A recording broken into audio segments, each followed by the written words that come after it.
What if the day you were born, you already owed your life to someone else, not your parents, not the hospital, an organization? Most kids get given a name and a onesie. You get given a name and a debt you didn't ask for. And here's the wild part, mate. By the time this family's done with you, there's only two ways out. You're either running the Harl Empire or you're in the ground. There is no third option. Stick around because we're about to walk through what it actually looks like to be born into the most powerful Mafia family on Earth. And trust me, it is nowhere near as glamorous as the movies make it look. The birth. Let's set the scene. This family isn't just a gang. Think less street corner, more Fortune 500 company. Except instead of shareholders, everyone's terrified of everyone else. We're talking control of ports, construction, unions, restaurants, half the legit businesses on your street secretly kicking cash up a chain that ends with one guy in a nice suit who's never touched a dollar bill from a crime in his life.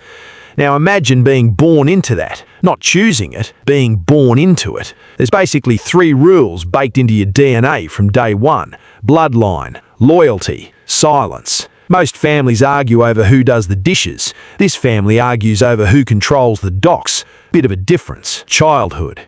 Age 5, while other kids are learning their ABCs, you're learning something way more important. Who you can trust. Spoiler, almost nobody. You're taught never to say your father's real name outside the house. Not because it's a secret. Everyone in the neighborhood knows exactly who he is. It's a test. Can you keep your mouth shut? Because if you can't do that at 5, you never get near the real stuff later.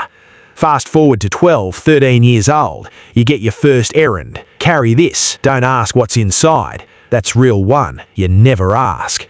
Compare that to a normal kid's first job, a paper round, maybe a Saturday shift stacking shelves. You've got a package route, and nobody's paying award wages for this one. But here's the thing nobody warns you about. Being born into it isn't a gift, it's a leash. The cost, nobody tells you. Because everyone assumes being Mafia royalty means gold chains, fast cars, and respect everywhere you walk. And sure, that's part of it. But here's the bit they never show you in the films. You don't get a say in any of it. Zero input. You're not asked if you want this life, you're just enrolled. Your birthday party? That's also a security briefing. Guards on the doors, guests checked twice, nobody allowed to bring a +1 without 3 people vouching for them. Your wedding one day? The guest list gets run past lawyers before it gets run past your mum. And here's a stat that'll mess with you a bit. Kids born into organised crime families are statistically more likely to end up dead or in prison before 40 than kids who grow up literally anywhere else, including some actual war zones. Let that sink in for a sec. You were safer being born in a lot of dangerous countries than being born into the family.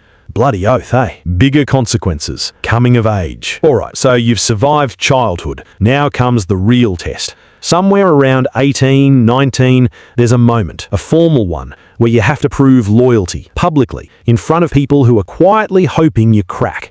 Maybe it's taking the blame for something you didn't do, maybe it's a job that has zero room for hesitation. Either way, everyone's watching to see if the golden child folds. If you pass, the money jumps, not by a little, by a lot. We're talking going from pocket money to seeing more cash in 1 week than your teachers see in a year. Sounds unreal, right? Here's the catch though. The more power you get, the less freedom you actually have. It's like winning a competition where first prize is a bigger cage. You can't walk down the street without someone clocking who you are. Can't date casually. Every partner gets quietly investigated first. Can't even relax at your own family's dinner table because someone's always calculating an angle. So now you're rich, you're feared, you're basically untouchable. So why does everyone at the top of this family look like they haven't slept properly in about a decade? Reaching the top. Let's fast forward. You made it. You're at the very top now. You control everything. Every decision in the organization runs through you. The money, the deals, who gets rewarded, who gets handled. You've got the mansion, you've got the crew, you've got layers of people between you and any actual crime. So on paper, you're basically a ghost. But here's the twist that flips the whole fantasy on its head. You can't go to a public event without a security detail bigger than some politicians get. You can't trust your own accountant, your own driver, sometimes not even your own family, because the person most likely to take your spot is usually someone standing right next to you. There's a saying that fits this perfectly. The throne is a prison. It just comes with better furniture. And remember that question from the start of the video? The one about only having two ways out? Turns out there's actually a secret third path some of them find. They make it to the very top and they get to stay there, but they're just as trapped as the guy in prison and just as watched as the guy in the ground. Power didn't buy freedom, it just bought a nicer looking cage. So let's zoom out for a sec. Behind all the money, the fear, the respect, there's a kid in there somewhere. A kid who never got a normal childhood, never got to just be a kid without someone testing him for weakness, never got to choose literally any part of his own life. We love the fantasy of Mafia power, the suits, the cars, the nobody messes with me energy. But being born into it, that's not lucky break. That's a life sentence with really good tailoring.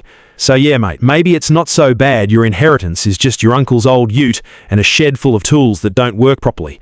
If you want to see what actually happens when someone tries to walk away from a family like this, that video's coming next. And trust me, it's even crazier than this one. Smash that subscribe button and I'll see you in the next one.